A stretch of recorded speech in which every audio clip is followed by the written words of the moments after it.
یا bench fixing کی نہیں ہے.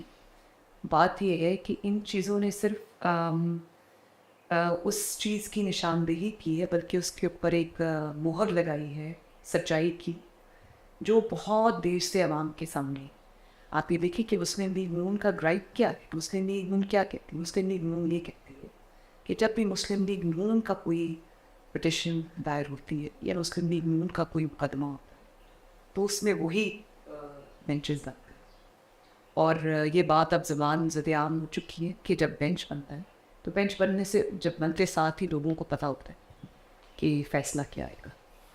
تو یہ ساری اس سازش کی کا بھانڈا پھوٹا ہے جو سازش کچھ لوگوں کو اچھے سے علم تھا, کچھ لوگوں کو اتنا اچھا علم نہیں تھا, لیکن اب جب یہ پوری چیز قوم کے سامنے آئی تو لوگوں کو پتہ چل گیا ہے کہ انصاف کے دو معیار ہیں.